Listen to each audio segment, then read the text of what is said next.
சுஜாதா அவர்கள் எழுதிய இதன் பெயரும் கொலை பகுதி 2. வசந்த் மீது பிரேர்னா மயங்கி விழுந்தாள். வசந்த் பல பெண்களை வாத்சல்யத்துடன், பரிவுடன், காதலுடன், காதலற்ற எண்ணங்களுடன் தங்கை போல அணைத்திருக்கிறான். இது நாள் வரை அவன் நடு மார்பில் வந்து எந்த பெண்ணும் மயங்கி விழுந்ததில்லை. பாசாங்கு செய்கிறாள் என்று நினைத்தான். அப்படியே துவண்டு அருந்த திரை போல விழுந்தாள். மூச்சு ஆழமற்றதாக இருந்தது. கணேஷ் வாசலை பார்த்தான். ஆட்டோ ரிக்ஷாவில் வந்திருக்கிறாள். கையில் காசு இல்லைங்க, வளையல கொடுக்குறேன்னாங்க. விலாசமும் சரியாக தெரியாமல் பேஜாராக போச்சுங்க. சம்சாரத்தை சரியாக வச்சுக்க மாட்டிங்களா? ராத்திரியில் அழுதுகிட்டு அலைய விடாதீங்க என்று தன் பங்குக்கு 3 வீலர் உபதேசம் கொடுத்துவிட்டு 100 ரூபாய் வாங்கி கொண்டு குமுறலுடன் பிரிந்தான். வசந்த் சோஃபாவில் அவளை உட்கார வைத்தான். கணேஷ் குளிர்பெட்டியிலிருந்து மென்பானம் எடுத்து உடைத்து கொடுத்தான்.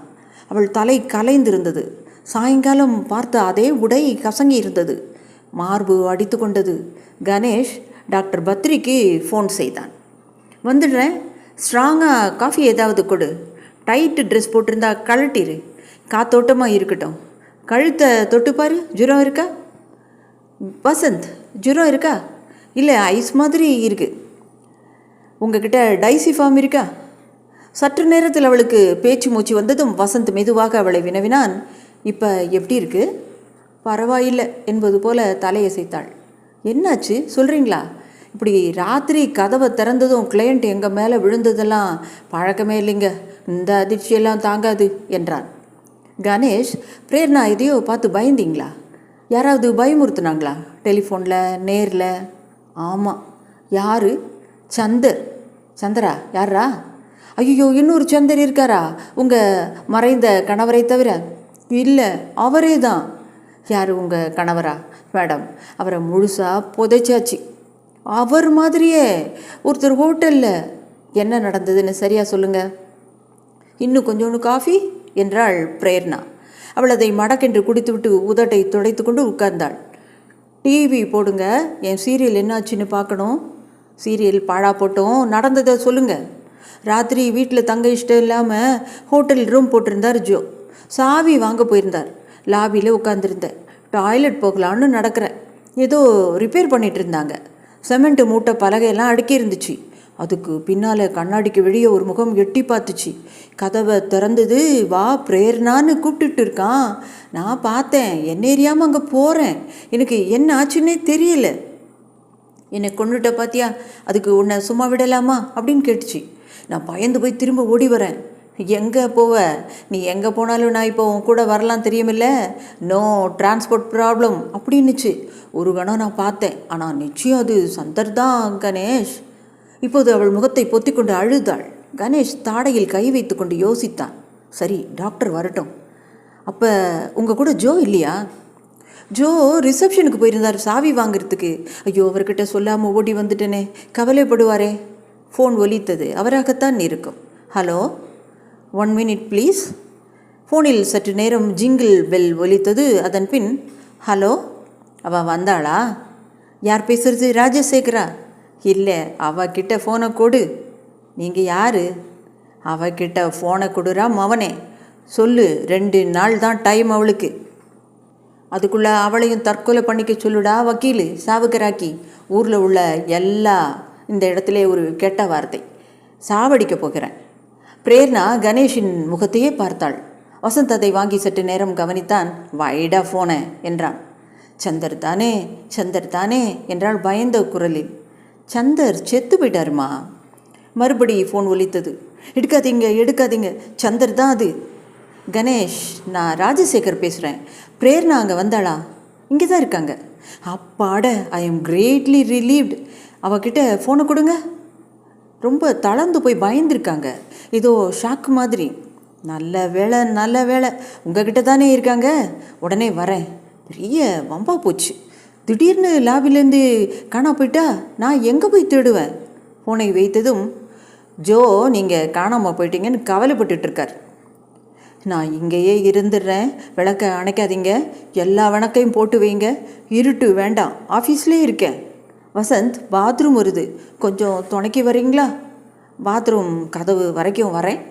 உள்ளே ஜன்னல் இல்லையே, யாரும் எட்டி பார்க்குற மாதிரி இல்லை, எக்ஸாஸ்ட் ஃபேன் தான். கணேஷ் வசந்தை பார்த்தான். ரொம்ப கலங்கி இருக்காங்க. இல்லை, எனக்கு பாத்ரூம் வரல, அப்புறம் போகிறேன் என்றாள். டாக்டர் பத்ரி காரில் வந்து இறங்கினார். பிரேர்னாவை பார்த்ததும், ஓ நீங்களா பேஷண்ட்டு? ஏன்பா கணேஷ், இதை முன்னாடியே சொல்லக்கூடாதா? பிரேர்னா, உங்கள் வாழ்க்கை படகை பார்க்காம என் மனைவி தூங்க மாட்டா. பிரேர்னா, செத்து போனவங்க கொஞ்ச நாள் உசுரோட உலாத்துவாங்களா டாக்டர்? சான்ஸே இல்லை. ஏன் கேட்குறீங்க? கணேஷ், அதெல்லாம் அப்புறம் விசாரிக்கலாம் டாக்டர். பிரேர்னா, நீங்கள் கொஞ்சம் நேரம் இந்த ரூமில் ரெஸ்ட் எடுத்துக்கோங்க. என்னை விட்டு நீங்கள் எல்லாம் எங்கேயும் போயிடாதீங்க. இல்லை, எல்லாருமே ஹாலில் தான் இருக்கோம். நால்வரும் ஹாலுக்கு வந்தபோது கணேஷ், ஜோ அவங்க தன் கணவனை ஹோட்டலில் பார்த்ததா சொல்கிறாங்க, அதான் பயந்து போய் ஓடி வந்துட்டாங்க இங்கே. Rajasekar, I need a drink என்றார். கணேஷ், ஏதாவது வச்சுருக்கீங்களா? பிரேர்னா என்ன பண்ணுறா? ஒரு நட பார்த்துட்டு வந்துரு வசந்த். உள்ளே சென்று உடனே வெளியே பதட்டமாக வந்தான். பாஸ், பிரேர்னாவை காணோம். சற்றே கதையிலிருந்து விலகி கணேஷ் வசந்தின் தம்புச்செட்டி தெரு அலுவலக அமைப்பை விவரிக்க வேண்டியுள்ளது. நெருக்கமான சந்தாக இருந்தாலும் உயர் நீதிமன்ற அணுக்கத்தினால் பல பிரபலமான வக்கீல்கள் அங்கங்கே இடம் பிடித்து தடுப்புகள் அமைத்து சின்ன சின்ன நவீன குகைகள் போன்ற அலுவலக அறைகள். கணேஷ் காலி செய்தால் பகடியே 10 லட்சம் கிடைக்கும். ஆனால் மாட்டான். கணேஷ் வசந்தின் அலுவலகத்தின் பின்பகுதியிலிருந்து பார்த்தால் ஹோட்டல் தெரியும். அதுவும் ஒரு சந்து தான். இந்த சந்தின் தம்பி. 2 சுறுசுறுப்பான சந்துக்களின் இடையே இருந்தது அலுவலகம். பிரேர்னாவை காணவில்லை. முதலில் கணேஷ் பின்பக்கத்து கதவை பரிசோதித்து பார்த்தான். சாதாரணமாக உள்பக்கம் தாளிடப்பட்டிருக்க வேண்டிய கதவு திறந்து காற்றில் ஆடிக்கொண்டிருந்தது. வெளியே அரை இருட்டாக இருந்தது. பிரேர்னா என்று கூப்பிட்டு பார்த்தான். வெளியே வந்தார்கள். வசந்த் அந்த பக்கமா இந்த பக்கமா என்று தெரியாமல் திரிந்தான். இங்கே ஒரு பொண்ணு வந்துச்சாயா என்று ஆட்டோ ரிக்ஷா ஸ்டாண்டில் வினவினான். அவங்களாம் கடை மூடினது தான் வருவாங்க என்றார் வினவப்பட்ட ஓட்டுநர். நான் அவங்கள சொல்லலை. கணேஷும் ராஜசேகரும் எதிர் திசையில் தேடிவிட்டு வசந்துடன் சேர்ந்து கொண்டனர். நிமிஷமாக காணா போயிட்டா பாஸ்? உள்பக்கம் கதவு சாத்தி இருந்ததே. தானா திறந்துக்கிட்டு தான் போயிருக்கணும். பாத்ரூமுக்கு போகவே பயப்பட்டா எங்கே கதவை திறந்துக்கிட்டு போனா? இப்போ என்னடா பண்ணலாம்? ஆளுக்கு ஒரு திசையில் ஓடி போய் தேடி பார்க்கலாம். வேற என்ன செய்ய முடியும்? இல்லை வசந்த், காரை எடு, சேர்ந்தே தேடலாம். எனக்கு என்னவோ பாஸ், எதுவுமே நல்லா இல்லை. சிவப்பெழுத்தில் விபரீதம் நடக்கப் போகுதுன்னு பற்றி சொல்லுது. தலைப்பு செய்தி இப்போவே தெரியுது, நடிகை படுகொலை. எனக்கு கொஞ்ச நேரத்தில் அவளை சந்திக்க போகிறோம்னு எனக்கு பற்றி சொல்லுதுடா என்றான் கணேஷ். என்ன ஜோ? ஜோ, ராஜசேகர் எப்படி அவள் செத்துப்போன சந்திரை பார்த்ததா சொன்னா கணேஷ். அதுதான் எனக்கு அச்சமாக இருக்குது. அவனை போல தோற்றமுள்ள ஒருத்தரை ஹோட்டலில் பார்த்து பயந்து போய் இங்கே வந்தாங்க. இங்கே என்னடானா அச்சா தலைகாலும் புரியலை. மூவரும் ஜென் காரில் முதலில் பாரிஸ் வரை ஓட்டி பார்த்தார்கள். ஈரவாதலால் ஒன்வே விதிகள் சரளமாக மீறப்பட்டன. சாலையில் இறங்கி வந்து இந்த பக்கம் பூக்கடை, போலீஸ் ஸ்டேஷன் வரை நடந்து பார்த்தார்கள். அங்கே சந்தடி எதுவுமே இல்லை. பாஸ், ஒரு ரிப்போர்ட் வேணா கொடுத்துடலாமா? இப்போ வேணாம் வசந்த். எங்கே போயிருப்பா? கதவை எதுக்கு திறந்தா? மறுபடி கார் ஏறி சந்தாக தெரிந்தார்கள். கந்தசாமி கோவில் வாசலில் ஒரு சிறிய டீ கடையில் அந்த நேரத்துக்கு சந்தடி அதிகமாக இருந்தது. பலர் கூடியிருந்தார்கள். விசில் எடுத்து கைத்தட்டல் கேட்டது.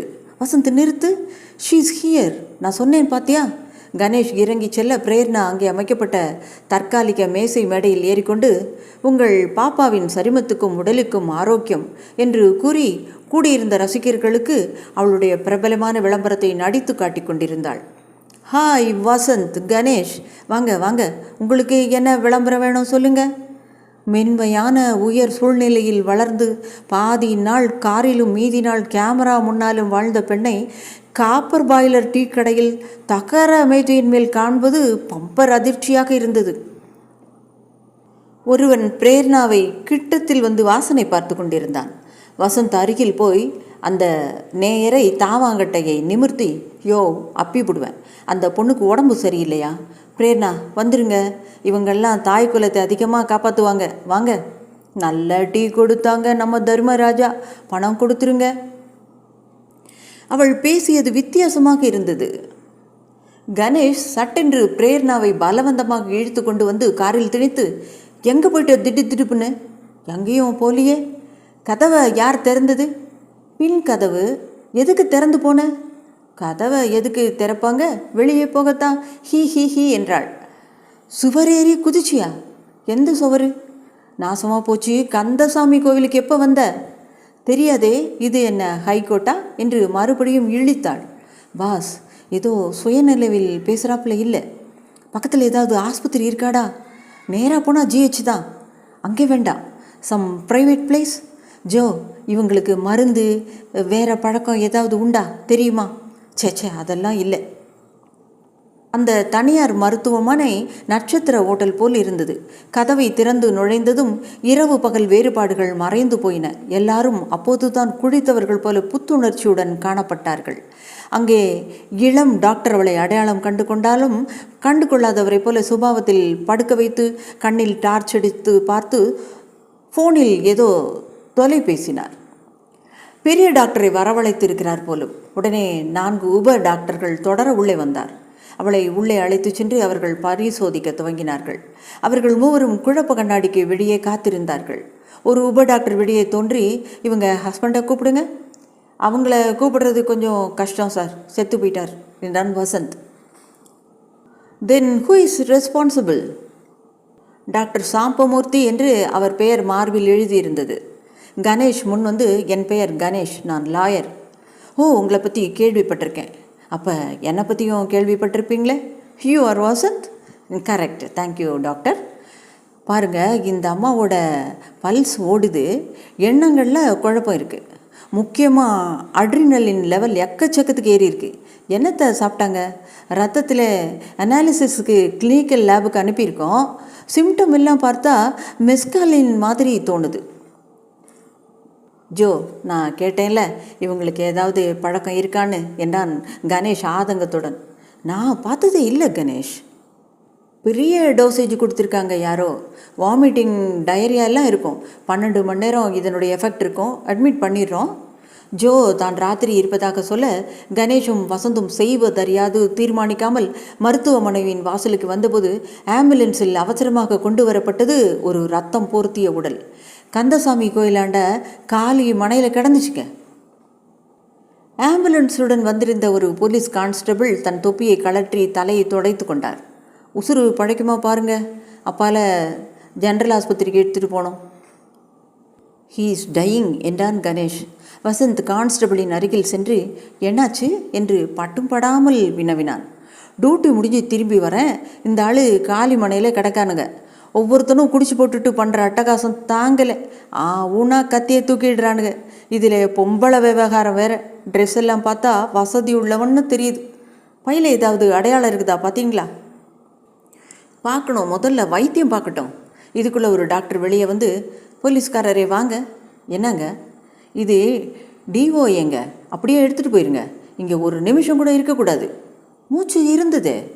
மேசையில் வைக்கிறதுக்கு முன்னாடி நின்று போச்சு. ரத்தம் கொடுத்து முகமுடி வச்சு ஒன்றும் தேரலையா? தேரலைங்க, எடுத்துகிட்டு போயிருங்க.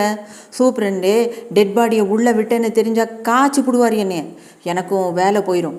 இது உயிருள்ளவங்களுக்கு உள்ள ஆஸ்பத்திரி, செத்து போனவங்களுக்கு இல்லை. அட, கொண்டு வரச்ச உசுறு இருந்துச்சியா என்றார் கடுப்புடன். கான்ஸ்டபிள் ஃபோனுக்கு போய் ஒரு நம்பரை டயல் செய்து, கொஞ்சம் இன்ஸ்பெக்டர் இன்பாம்மா கிட்டே கொடுங்க. மேடம், உயிர் போயிடுச்சு, நேராக ஜிஹெச் எடுத்துகிட்டு போயிடுவா? காலையில் பார்த்துக்கலாம். நீங்கள் எதுக்கு இந்த வேளையில்? சரிங்க என்று சொல்லிவிட்டு திரும்ப வந்தார். இன்றைக்கி சிவராத்திரி தான், பிறந்த நாளைக்கு வரேன்னு பொண்டாட்டிக்கிட்ட சொல்லிட்டு வந்திருக்கேன். ஹாப்பி பர்த்டே என்றான் வசந்த். எனக்கு இல்லைங்க, அவளுக்கு. டாக்டர் கான்ஸ்டபிளின் அருகில் வந்து, கடைசி மூச்சு காரிடார்லேயே போச்சு பாருங்க. போன முறை ஆக்சிடெண்ட் கேஸை உள்ளே வாங்கி சிகிச்சை பண்ண போய் பெரிய ப்ராப்ளம் ஆயிடுச்சு. உங்கள் போலீஸ் ஸ்டேஷன் தான் இன்பான்னு ஒரு லேடி இன்ஸ்பெக்டர் எங்கள் மேலே பெரிய கேஸெல்லாம் போட்டு பெரிய பெரிய விவகாரமாக போயிடுச்சு. இப்போ என்ன சொல்கிறீங்க? பாடியை எடுத்துகிட்டு போகணும், அவ்வளவுதானே? ஒரு சர்டிஃபிகேட் கொடுத்துருங்க ஆஸ்பத்திரி தாளில். டெட் ஆன் அரைவல், இவ்வளவு தான். ஒரு வாக்கியம்தான் சர்டிஃபிகேட் தர முடியும். சரி, அது போதும், எடுத்துகிட்டு போகிறேன். கையில் கொத்தா மயிறு வச்சுருக்கான். ஆட்டாப்சியில் உபயோகமாக இருக்கும்னு சொல்லுங்கள். கணேஷும் வசந்தும் ஒருவரை ஒருவர் பார்த்து கொண்டார்கள். வசந்த் எச்சில் விழுங்கினான். ஆம்புலன்ஸ் நீல விளக்குடன் ஊழையிட்டு கொண்டு செல்ல கணேஷ் சற்று கவலையுடன் யோசனையுடன் நின்றான். பாஸ், போகலாம். எனக்கு என்னவோ தோணுது. எனக்கும் அதான் பாஸ் தோணுது. சேச்சா, நடக்கவே நடக்காது. அவள் கண்ணை பார்த்தா யாரும் அப்படிலாம் சொல்ல மாட்டாங்க. கண்ணில் ஒரு சரித்திரத்தையே மறைக்கலாம் பாஸ். வாங்க பார்த்துடலாம். வார்டுக்கு சென்று பார்த்தார்கள். பெண்குட்டி எங்கனையானோ என்று நர்ஸை விசாரித்தான் வசந்த். நிம்மதியாக தூங்குறாங்க. காலையில் சரியாக போயிடும், எல்லாம் தெளிஞ்சிரும். படுத்திருந்தவள் கண் இறைப்பையில் ஒரு ஆள் படுக்கலாம் போல் இருந்தது. மிக சாந்தமாக இருந்தது. நகைகள் எதுவும் அணிந்திருக்கவில்லை என்பதை கவனித்தான் கணேஷ். தலைமாட்டில் இருந்த சாட்டை பார்த்தான். பிரேர்னாவின் விரல்களை பார்த்தான். நகைப்பூச்சு உடைந்திருந்தது. ஆம்புலன்ஸில் வந்து இறந்து போன அந்த உடலின் ஞாபகம் மனதில் குறுக்கிட்டது. ஜோ இருக்காரு, பார்த்துப்பாரு. நாம் போய் கொஞ்சம் தூங்கிட்டு தேவைப்பட்டா வரலாம். தேவைப்படும்னு தோணுது. அதிகாலை. கை கடிகாரம் 5:30 காட்டியது. கணேஷ் எழுந்து பல் விளக்கி, வசந்த் எழுந்துரு.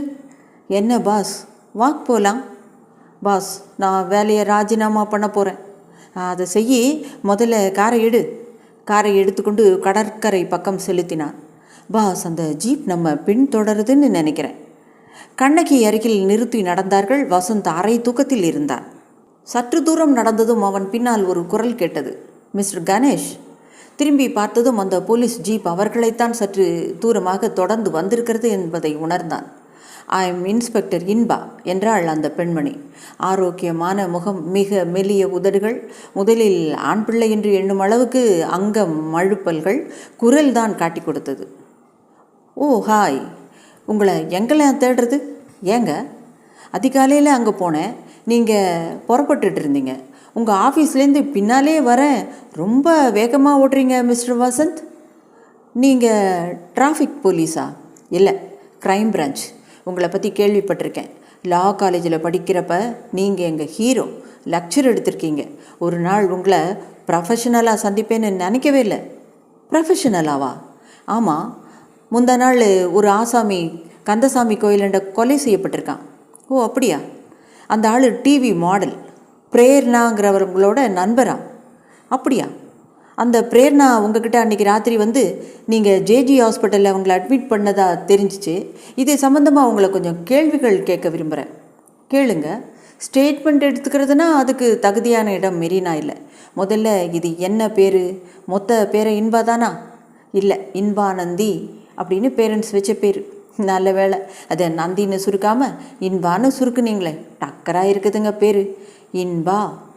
ஒரு முறை ஸ்டேஷனுக்கு வாங்க, பாடி காட்டுறேன் என்றாள் முகம் மாறாமல்.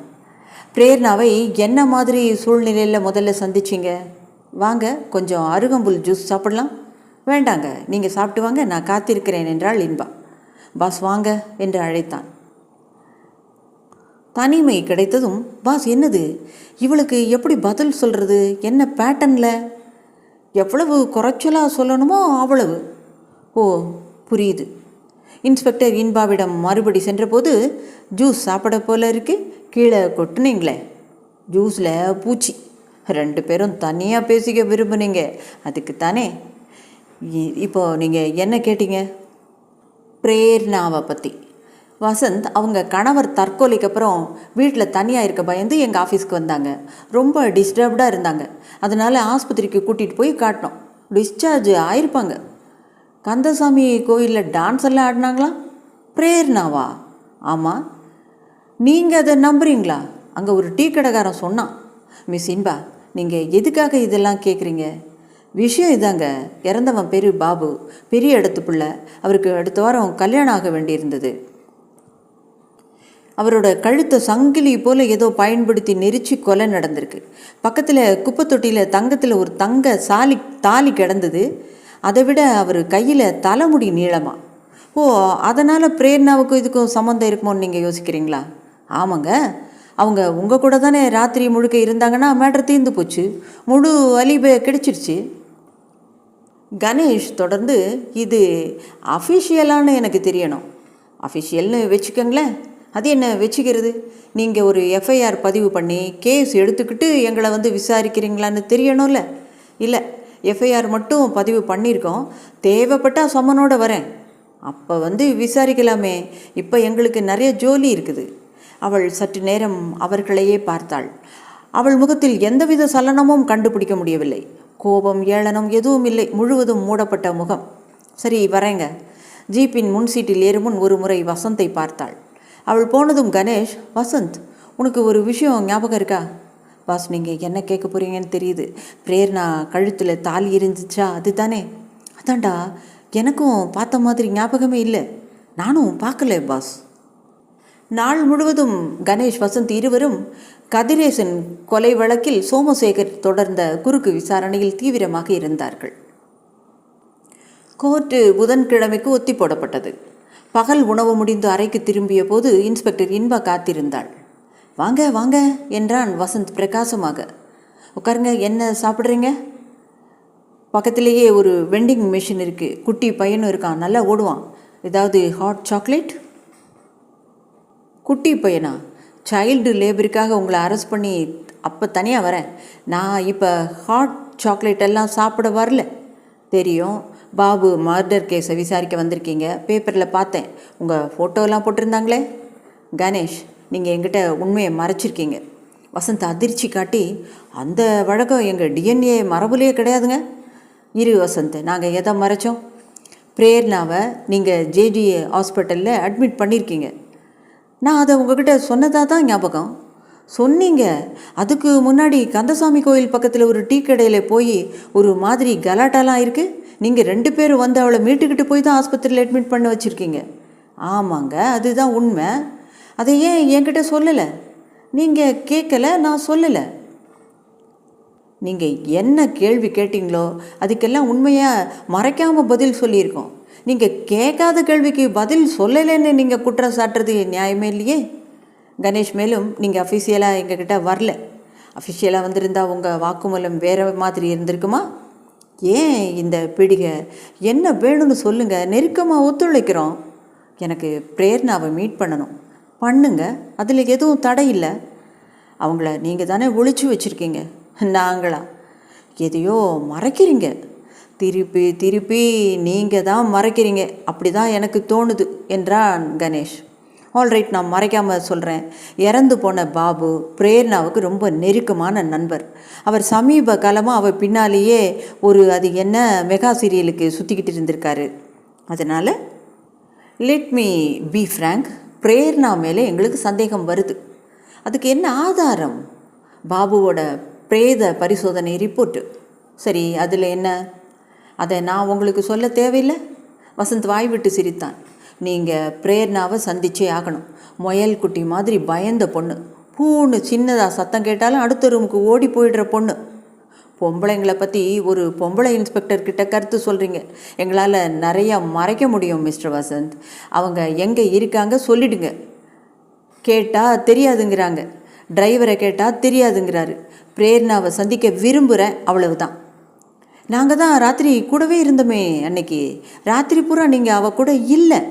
கணேஷ் ஒரு நிமிஷம் என்று ஃபோனை எடுத்தான். Joe, where is Prerna? அவங்க அட்ரஸ் இருக்கா? ஃபோன் நம்பர் இருக்கா? சொல்ல முடியுமா? 36 என்று எழுதி கொண்டான். அதை எடுத்து பெங்களூரில் இந்த ஃபோன் நம்பரில் அவங்களோட புருஷனோட அக்கா மாலதின்னு பேர், அவங்க வீட்டில் இருக்காங்க. தேங்க்ஸ். இப்போவாவது அந்த போஸ்ட்மார்ட்டம் ரிப்போர்ட் என்னன்னு சொல்ல முடியுமா? இன்பா தன் தொப்பியை கழற்றி தலையை கோதிக்கொண்டாள். சுருக்கமாக சிறுவன் போல வெட்டப்பட்டிருந்த கிராப்பு தலை.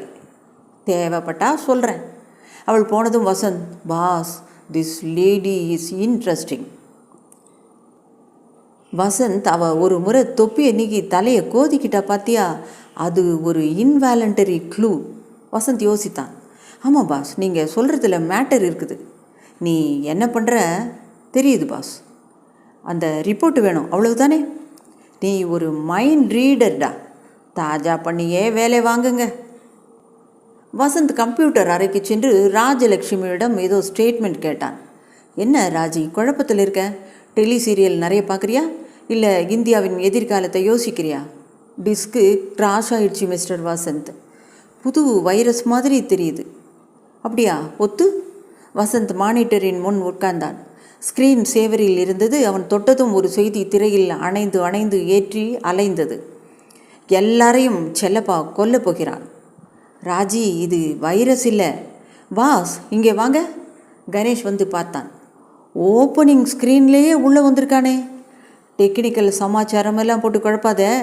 செல்ஃபோனில், பேஜரில், இப்போ கம்ப்யூட்டரில் இதெல்லாம் இன்றைய டெக்னாலஜி படி எப்படி சாத்தியம்னு விசாரி. வசந்த் யோசித்து, சாத்தியம்தான் பாஸ், ஆனால் ராஜி நீ பயப்படுறியா? ஆழ்வார்பேட்டை அனுமாருக்கு வேண்டிக்கிட்டா எல்லாமே சரியாக போயிடும். வசந்த் சார், போன தடவை டிஸ்க்கு கிராஸ் ஆன போதும் அனுமாருக்கு வேண்டிக்கிட்டேன், சரியாக போயிடுச்சு. இதோ பாடுறா, ஆழ்வார்பேட்டை அனுமாருக்கு விண்டோஸ் எப்படி தெரியுமா? அவருக்கு சகலமும் தெரியும். வசந்த் ஜெனரல் ஆஸ்பத்திரிக்கு சென்றான். அவன் உள்ளே நுழையும் போதே அவனுக்கு சலாம் போட்டு கொடுப்பா என்று ஏற்பாடு செய்து கொடுத்தார்கள். அந்த அளவுக்கு அழுத்தி இருக்கிறான். யார்ப்பா ஓபியில்? தனசேகர். அவர் ஐசியூலங்க. பெத்தாலஜி லேபில் யார்? கருணாகரன் ஒரு டாக்டர். என்ன வேணும் சொல்லுங்க, இந்த பழனியாவில் ஆவாததா? எனக்கு ஒரு ரிப்போர்ட் வேணும். முந்தா நாள் ஒரு பாடியை கொண்டாந்தாங்க பாரு, பிரேத பரிசோதனை அனுப்பியிருக்காங்க. பாபுன்னு பேருள்ள ஆசாமி. தெரியும், இன்ஸ்பெக்டர் இன்பாமா வந்து பார்த்தாங்க. கேஸை டெய்லி பேப்பரில் கூட பெருசாக வந்திருக்கேன். அதே தான் உஸ்தாத். எவ்வளவு காப்பி வேணும்? ஒன்று போதும். நம்ம கொழுந்தி அம்மாவன் நகலகம் வச்சுருக்கான், அதுக்காகத்தான் எவ்வளவு வேணும்னு கேட்குறேன். எனக்கு ஒரு காப்பி போதும். ஏன்பா, இங்கே தேவின்னு ஒரு நர்ஸ் இருந்தாங்களே, செம்ம டக்கரா இருப்பாங்களே, இருக்காங்களா? ஏன் கேட்குறீங்க? வார்டு பாயிலேருந்து சீப்பு வரை கலக்கிட்டு இப்போ ஆஸ்திரேலியாவுக்கு போயிட்டாங்க. வசந்த் அந்த ரிப்போர்ட்டை படித்தவுடன் கணேஷுக்கு ஃபோன் செய்தான். பாஸ், பிரேர்னாவை அரெஸ்ட் பண்ணிடுவாங்க. அரெஸ்ட் பண்ணியாச்சு, உடனே வா. வசந்த் ஜிஹெச்சிலிருந்து தம்புசெட்டி தெரு அலுவலகத்துக்கு செல்லும் முன் போக்குவரத்தில் மாட்டிக்கொண்டு விட்டான். ஒரு சோகையான எழுச்சி பேரணிக்காக போலீஸ் வாகனங்களை நிறுத்தியிருக்க, அங்கிருந்து அண்ணா சாலை வரை வாகன வரிசை பற்ற வைக்காத அனுமார் வால் போல நீண்டு கொண்டிருந்தது. அது கடக்க காத்திருந்த வசந்தின் கார் கண்ணாடியை ஒருவன் தன் மணிக்கட்டால் தட்டினான். என்ன என்று தலையால் கேட்டான். உன்னோட பேசணும் என்று அவன் சைகை குறிப்பாக தன் மார்பை தொட்டு சுட்டு விரலால் புரிய வைத்தான். அப்புறமா ஆஃபீஸ்க்கு வா என்று அபிநயித்தான். அவன் கேளாமல் சுதந்திரமாக கதவை திறந்து வசந்தின் அருகில் உட்கார்ந்து கொள்ள, சகோதரா, இது பிரைவேட் காரு, டாக்ஸி இல்லை. உன்னை தான் பார்க்கணும். என் பேர் செல்லப்பா. ஆமாம், எங்கேயோ கேட்ட மாதிரி இருக்குது பேர். கம்ப்யூட்டர் ஸ்க்ரீனில் பார்க்கலையா? அதுக்கு ஒரு குக்கி வச்சுருக்கேன். என்ன மெசேஜ் வேணால் எந்த கம்ப்யூட்டரில் வேணால் அனுப்பலாம். ஓ, அது நீ தானா? அந்த பிரேர்னாவை கொன்னே ஆகணும். எங்கே அவ? சந்தர் தூக்கு போட்டுக்கிட்டு செத்தான். பாபுவையும் அவ தான் கொன்னான். யோ, நீ யாரியா? பேரு செல்லப்பா. கணவனை ஏமாத்துற எல்லா பதிவிரதைகளையும் கொல்ல போகிற செல்லப்பா. அதுக்காக திட்டம் தீட்டி மாணவர் நகலகத்தில் கொடுத்துருக்குறேன். மாலை 6:31 ரெடி ஆகிடும். அப்போ உலகத்தில் உள்ள எல்லாருக்குமே அந்த காப்பி கிடைச்சிடும். சாக்லேட் வேணுமா? காஃபி பைட் என்று வசந்தின் சட்டைப்பைக்குள் ஒரு டாஃபியை திணித்தான். உங்களெல்லாம் கீழ்ப்பாக்கத்தில் ட்ராப் பண்ணிட்டு போகணுண்டா. அங்கேருந்து தானே வந்திருக்கீங்க? இல்லை, சைஃபர் தேசத்திலிருந்து. அங்கே எல்லாமே ஃப்ரீ என்று பாடினான். இறங்கியா முதல்ல, நட்டு கேஸுக்கெல்லாம் எனக்கு நேரம் கிடையாது. இதனிடையில் போக்குவரத்து சுலபமாக்கிவிட அவன் சட்டென்று கதவை திறந்து இறங்கி வாகனங்களின் ஊடே அங்கங்கே தத்தி தத்தி நிமிஷமாக மறைந்து போனான். வசந்த் அவன் முகத்தை நன்றாக மனதில் பதிய வைத்து கொள்ள முயன்றான். தோற்றத்தில் ஒரு அம்சம் உறுத்தியது. அது என்ன என்று சொல்ல முடியவில்லை. கணேஷிடம் சென்று ரிப்போர்ட்டை கொடுத்தான். பிரேர்னாவை அரெஸ்ட் பண்ணிட்டாங்களா பாஸ்? ஆமாம், இன்ஸ்பெக்டர் இன்பா பெங்களூரில் போய் அரெஸ்ட் பண்ணிட்டு வந்திருக்கா. மேஜிஸ்ட்ரேட் கோர்ட்டில் ப்ரொடியூஸ் பண்ண போய் போலீஸ் கஸ்டடி கேட்பாங்க. ஜோ ஃபோன் பண்ணியிருந்தார் கோர்ட்டுக்கு வரும்படி. ஏன் இத்தனை லேட்டு? அதை ஏன் கேட்குறீங்க பாஸ்? எழுச்சி பேரணி, அப்புறம் ஒரு கீழ்ப்பாக்கம் மனநல மருத்துவமனையில் விடுமுறை விட்டுருக்காங்க போல். ரொம்ப பேர் வெயிலில் உலாத்துறாங்க. ஒருத்தன் காரில் வந்து குந்திக்கினா. கணேஷ் அதை கவனிக்காமல், டே, ரிப்போர்ட் என்னடா சொல்லுது பாருங்களேன். லேப் ரிப்போர்ட், போஸ்ட்மார்ட்டம் ரிப்போர்ட்டுன்னு எல்லா ஃபைலையே கொண்டு வந்துட்டேன். ஒரே ஒரு சின்ன காந்தி நோட்டு செஞ்ச வேலை. கணேஷ் அதை புரட்ட, கணவன் சந்தர் தூக்கு போட்டுக்கிட்டே செத்தானே, அந்த ரிப்போர்ட்டும் வேணுமான்னு கேட்டான். சொல்லி வச்சுருக்கேன். வேண்டாண்டா, குழப்பம் வேண்டாம். இந்த ரிப்போர்ட்டில் பிரேர்னாவை கொலையோட கனெக்ட் பண்ணும்படியாக ஏதாவது இருக்கா? ஏன்னா பாபுவோட மர்டருக்கு இவ்வளோ அரெஸ்ட் பண்ணுறாங்க. பார்க்கலாம் பாஸ். இறந்து போன பாபு கையில் இருக்க அந்த முடி, அப்படின்னா? தலை மயிர் பாஸ், அது மனித ரோமம், அதுவும் ஒரு பெண்ணுடையதாக இருக்கலாம் அப்படின்னு கருத்து தெரிவிச்சிருக்காங்க. பாபுவுடையது அல்லாத இரத்த சாம்பிளும் இருந்திருக்கு. அவன் எப்படி இறந்திருக்கான்? எனக்கு வருத்தம். இன்பா கெட்டிக்கார பொண்ணு மாதிரி தான் தோணுச்சு. காரணம் இல்லாமல் அரெஸ்ட் பண்ணிட்டாங்க. பிரேர்னா கூட ஃபோனில் பேசுனீங்களா? 4-5 வார்த்தைக்கு மேலே பேச முடியல. அழுக. வசந்த், நீ என்ன பண்ணுற? கோர்ட்டுக்கு போய் அவளை முதல்ல ரிலீஸ் பண்ண ஏற்பாடு பண்ணு. சந்தேகத்தின் பேரில் தான் அரெஸ்ட் ஆகிருக்கணும். பெயில் வாங்கிடு. பாஸ், நீங்கள் வரலையா? ராமபத்ரன் கேஸ் இருக்குடா, எனக்கு முடிச்சுட்டு வந்துடுறேன். நீ எழும்பூர் போயிட்டு அங்கேயே இரு. கோர்ட்டில் ஒரு அரசியல் தலைவர் சட்டப்படி ஆஜராக வேண்டியதில் அங்கே ஒரே கூட்டம். வசந்த் காரை நிறுத்திவிட்டு காலர் பறக்க மாடிப்படிகளில் ஓடினான். கோர்ட்டுக்கு வந்தபோது சர்க்கார் தரப்பு வக்கீலுடன் இன்பா பேசிக்கொண்டிருக்க, பெஞ்சில் ஜோவும் பிரேர்னாவும் உட்கார்ந்திருக்க அவள் கண்கள் சிவந்திருந்தன. கருநீல புடவை அணிந்து உடல் முழுவதும் போத்தியிருந்தாள். புகைப்படைக்காரர்கள் வழி நடையெல்லாம் அடைத்திருந்தார்கள். வசந்தை பார்த்ததும், மிஸ்டர் வசந்த், ஒரு நிமிஷம் என்று நிருபர் அவனை அணுகி, நீங்கள் பிரேர்னாவை கல்யாணம் பண்ணிக்க போகிறதா சொல்கிறாங்களே, உண்மையா? அவனை முறைத்தான். வசந்த் நேராக இன்ஸ்பெக்டர் இன்பாவிடம் சென்று, என்னங்க நீங்கள் புத்திசாலின்னு நினச்சோம், இப்படி அவசரப்பட்டுட்டீங்களே? இன்பா அவசரப்படலை மிஸ்டர் வசந்த். எங்கள் அபிடவிட்டை பாருங்கள், உங்கள் வாதங்களை கேளுங்க. கேட்கத்தானே போகிறேன். இது என்ன அக்கிரமமாக இருக்குது? யாராவது நம்புவாங்களா? சாட்சியங்களை பார்த்ததும் நம்புவாங்க. ப்ராசிக்யூட்டரை பார்த்து, ரவி, இது ஒரு ஜுஜுபி கேஸு, இதையும் எடுத்திருக்கீங்க. கணேஷும் வந்திருக்காரா என்றார் ரவி கவலையுடன்.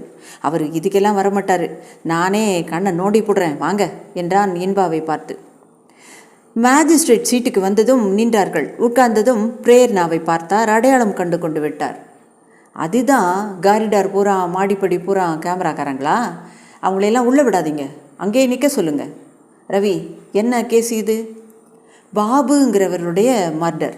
கந்தசாமி கோயில் தெருவுக்கு பக்கத்தில் 4வது சந்தில் ஒரு காலி இடத்துல காகிதங்களை அவர் சட சடவென்று பிரித்து இவங்களை அரெஸ்ட் பண்ணி கஸ்டடியில் வைக்கிறதுக்கு என்ன காரணம் காட்ட போகிறீங்க?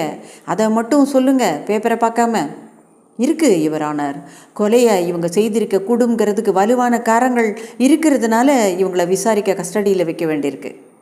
மேஜிஸ்ட்ரேட் மூக்கு கண்ணாடியை தாழ்த்தி ஒரு முறை அவளை பார்த்தார். அடிப்பட்ட அன்ன குஞ்சு போல இருந்தாள். இவங்களா? ஏம்மா, நீங்கள் என்ன சொல்கிறீங்க? ஒரு முறை விசும்பினாள். என்ன காரணங்கள் சட்டுன்னு சொல்லுங்க ரவி. 2 பேரையும் ஸ்பாட்டில் நிறைய பேர் பார்த்துருக்காங்க. போஸ்ட்மார்ட்டம் ரிப்போர்ட்டில் இறந்தவர் கையில் கொத்தா தலைமுடி இருந்திருக்கு.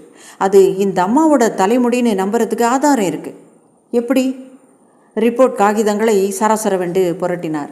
8வது பக்கத்தில் கண்ணாடியை கழற்றி பிரேர்னாவை பார்த்து, ஏம்மா, உங்களுக்கு யாராவது வக்கீல் வந்திருக்காங்களா? வசந்த் எழுந்திருக்க, நீங்களா? சொல்லுங்க. இன்னும் குற்றச்சாட்டையே கண்ணில் காமிக்கலை யுவர் ஆனர். பரம ரகசியமாக வச்சுருக்காங்க. சந்தர்ப்ப சாட்சியங்களை வச்சுக்கிட்டு குற்றம் சாட்டி இருக்கிறதா தெரியுது. என்னுடைய கிளைண்ட் ரொம்ப பிரபலமான டெலிவிஷன் பர்சனாலிட்டி. தமிழ்நாட்டில் எங்கே போனாலும் இவங்களை அடையாளம் கண்டுபிடிச்சிருவாங்க. தமிழ்நாட்டை விட்டு வெளியே போக முடியாது. தினம் நடிக்க வேண்டிய கதைகள் நிறைய இருக்குது. அதனால் இவங்களை கஸ்டடியில் வச்சு விசாரிக்க வேண்டிய அவசியமே கிடையாது. போலீஸ் விசாரணைக்கு எல்லா ஒத்துழைப்பும் தர தயாராக இருக்காங்க. கிளைண்ட்டு பெங்களூரில் இருந்தாங்க. எந்த விதமான பிரச்சனையும் பண்ணாமல் உடனே கூட வந்திருக்காங்க. எங்கேயும் ஓடி போயிட மாட்டாங்க. மேஜிஸ்ட்ரேட் புன்னகைத்து, ஏதாவது உங்களுக்கு ஆட்சேபணம் இருக்கா ரவி? ப்ராசிக்யூட்டரும் இன்பாவும் கலந்து தாழ்வாக பேசிக்கொண்டார்கள். வசந்த் பிரேர்னாவின் அருகில் சென்று, இந்த சாரி உங்களுக்கு சூப்பராக இருக்குது என்றான். அவள் பயத்துடன் அவனை பார்த்தாள். இதெல்லாம் கோர்ட்டில் பேசலாமா என்கிற வியப்புடன். ரவி எழுந்து, யுவர் ஆனர், குற்றம் பெரிய குற்றம். மிகவும் வன்முறையுடன் தங்கச்சங்கிலியை வைத்து கழுத்தை நெரித்த குற்றம். இவங்க வெளியில் இருக்கிறதால மேலும் இந்த மாதிரி குற்றங்கள் செய்ய சந்தர்ப்பம் இருக்கிறதாலே. மேஜிஸ்ட்ரேட் மறுபடியும் ரிப்போர்ட்டை பார்த்து, இவங்க தான் கொலை செஞ்சாங்கங்கிறதுக்கு வலுவான ஆதாரம் எங்கே இருக்குது சொல்லிருங்க. அந்த ஒரு பாயிண்ட்டை மட்டும் பார்த்துடலாம். இன்பா எழுந்து, யுவர் ஆனர், தலைமயிர் ஒரு பெண்ணுடையதுங்கிறதும் கொலையை செய்ய பயன்பட்டது ஒரு தங்க ஆபரணங்கிறதும் அந்த தங்க சங்கிலி இவங்களுடையதாக இருக்கலாம் என்பதற்கும் எல்லாமே ஊகங்கள் தானே. இப்போதைக்குத்தான். ஒரு தலைமுடிக்கு உண்டான வலு கூட இல்லைங்களே உங்கள் பாயிண்ட்ஸில். தலைமுடி இவங்களோடது தான் சொல்கிறதுக்கு ஏதாவது டெஸ்ட் இருக்குதா வசந்த் என்று கேட்டார். தலைமுடி ஒருவருடையதா என்று பரிசோதிக்க டெஸ்ட் இருக்கிறதா என்று கேட்டதற்கு வசந்த், இருக்குது யுவர் ஆனர், நியூட்ரான் ஆக்டிவேஷன் டெஸ்ட்டுன்னு. அது பண்ணிங்களா மேடம் என்றான் அரியா பாலகன் போல இன்பாவை பார்த்து. இல்லை, அந்த வசதி லேபில் இருக்குதா தெரியல. 50,000 ரூபாய் பெயிலில் விட்டுருங்க. உங்களுக்கு பாஸ்போர்ட் இருக்குதாம்மா? இல்லை என்று தலையாட்டினாள். பாருமா, போலீஸ் இன்வெஸ்டிகேஷனுக்கு ஒத்துழைக்கணும். அவங்க எப்போ கூப்பிட்டாலும் போகணும். ஷூட்டிங் இருக்குது, அது இது இருக்குன்னு சாக்கு சொல்லக்கூடாது. உங்கள் வாழ்க்கை படகு சீரியல் என் மனைவி தினமும் விரும்பி பார்ப்பாங்க. வசந்த் இன்பாவிடம் போய், யூ டிஸப்பாயிண்ட் மீ என்றான். இந்த ரவுண்டு ஜெயிச்சிட்டிங்க, சீக்கிரமாக வரேன். அந்த டெஸ்ட்டு எங்கே இருக்குன்னு உங்களுக்கு தெரியுமா வசந்த்? நியூட்ரான் ஆக்டிவேஷனா? எனக்கு தெரிஞ்ச வர ஸ்காட்லாண்ட் யார்டில் இருக்குது. அவள் வசந்தை அடிப்பட்ட பார்வை பார்த்தாள். அதில் ஒரு எச்சரிக்கையும் கலந்திருந்தது. காரில் பிரேர்னாவை கூட்டிக் கொண்டு போகும்போது, செல்லப்பான்னு ஒருத்தர் தெரியுமா உங்களுக்கு? ஒரு காதில் கடுக்கன் போட்ட மாதிரி ஆசாமி. செல்லப்பாவா? அப்படி யாரையும் எனக்கு தெரியாதே. ஏன் கேட்டேன். சரி, அப்போ பாபுங்கிறது யாரு? மகாசக்தி சீரியல் பண்ணணுன்னு என்னை 6 மாதமாக ஃபாலோ பண்ணிகிட்டே கேட்டார். எல்லார்கிட்டேயும் என் அம்மனியோட நெருக்கமானவன்னு டூப்பு விட்டார். நிறைய அட்வான்ஸ் வாங்கியிருக்கார். சந்தருக்கும் அவருக்கும் ஆகவே ஆகாது. அம்மினி யார்? வீட்டில் என்னோட செல்ல பேர் தான் அம்மினி. பாபு செத்து போயிட்டார் தெரியுமா? பேப்பரில் பார்த்தேன். ஆனால் என்ன போய் என்று கண்ணை துடைத்து கொண்டு அழுதாள்.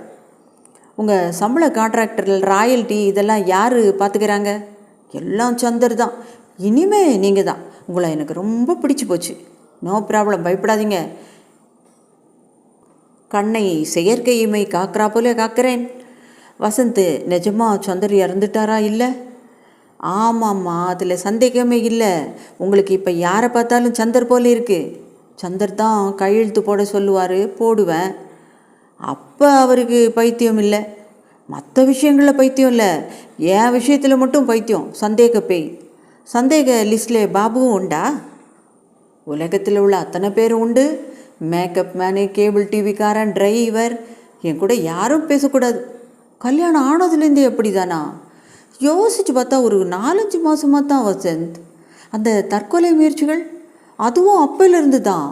முதல்ல எல்லாம் நல்லதாக இருந்தது. யாரோ அவர் மூளையில் விதையை விதைச்சிட்டாங்க, விஷ விதைய. இது வாழ்க்கை படகுல வருது இந்த டைலாக். வசந்த் அவளை ஆச்சரியத்துடன் பார்த்தான். பிரேர்னா, உண்மையாக பதில் சொல்லுங்கள்.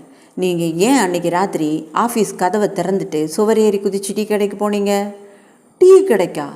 ஆமாம், எனக்கு எதுவுமே ஞாபகம் இல்லை வசந்த்.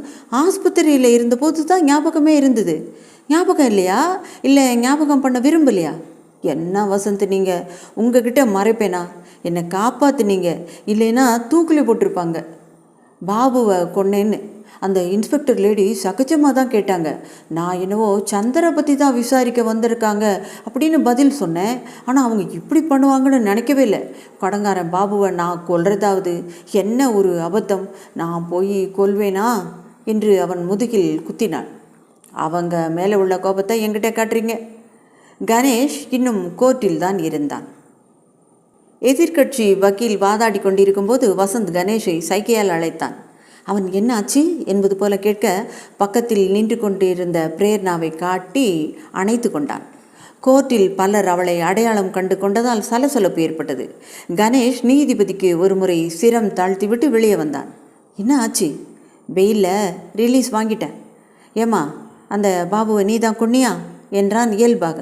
இல்லை சார் என்றான் ஒரு குழந்தையிடம் பலூனை பற்றி கேட்பது போல பதில் சொன்னாள். அன்னைக்கு ஏன் அந்த கந்தசாமி கோயில் பக்கம் போய் அமர்க்களம் பண்ண? அது சுத்தமாக ஞாபகமே இல்லையாம் பாஸ். இப்போ என்ன பண்ணுறதா உத்தேசம்? அம்மா சென்னையை விட்டு போக முடியாது. சரி, நீ ஆஃபீஸ்க்கு கூட்டிகிட்டு போ. வசந்த் அறைக்கு திரும்பிய போது ராஜி காத்திருந்தாள். உங்களுக்கு நிறைய இமெயில் வந்திருக்கு வசந்த். உங்கள் சட்டையை கம்ப்யூட்டர் மேலே கழட்டி போட்டிருந்தீங்க, அதனால் பார்க்கல. பையில் கிரெடிட் கார்டெல்லாம் இருந்துச்சு. எடுத்து வச்சுட்டே இல்லை. ஒரு நாள் இந்த மாதிரி லிப்ஸ்டிக் தடவிக்கிட்டு ஆஃபீஸ்க்கு வந்தால் பச்சைக்குன்னு உனக்கு முத்தம் கொடுத்து விடுவேன் ராஜி. போங்க வசந்த், எனக்கு பள்ளிக்கூடம் போகிற குழந்தையெல்லாம் இருக்குது. சரி, குழந்தை பள்ளிக்கூடம் போனதும் கொடுக்குறேன். உட்காரு. Prerana, this is Raji. இந்த ஆஃபீஸில் இவ தான் எல்லாம். ஒரு நிமிஷம் மெயில் பார்த்துட்டு வந்துடுறேன். ராஜி இந்த அம்மாவை பார்த்துக்க. திடீர்னு டீ ஸ்டாலுக்கு ஓடி போயிடுவா. பிரேர்னாவை தெரியும்ல? எப்படி தெரியாமல் இருக்கும்? Prime time முகமாச்சே. பிரேர்னா உட்கார்ந்தாள். படுத்துக்கிறேன், இந்த ஃபேனை அணைச்சிருங்களேன், குளிருது. வசந்த் தன் கம்ப்யூட்டர் டெர்மினலுக்கு போனான். இமெயில் பார்த்தான். யூ ஹேவ் அன்ரீட் மெயில் என்று படிக்காத மெயில் 10-15 இருந்தது. அதில் கர்சரை ஓட்டிய போது செல்லப்பாவிடமிருந்து ஒரு கடிதம் இருந்தது. அதனுடன் ஒரு கோப்பு இணைத்திருந்தது. வசந்த், நீ அந்த பெண்ணுக்கு புகழ் கொடுக்கிறாய். இது ஆபத்து. அவளை கொல்லும்போது உன்னையும் சேர்த்து கொல்ல வேண்டியிருக்கும். நான் எச்சரித்து விட்டேன், நேரடியாக எச்சரித்தேன். இப்படிக்கு அவளை கொல்லப் போகிற செல்லப்பா. பகுதி 2 நிறைந்தது. சீக்கிரமே அடுத்த வீடியோவில் உங்களை சந்திக்கிறேன். ராஜி ஸ்டோரிஸிலிருந்து உங்கள் நான். நன்றி.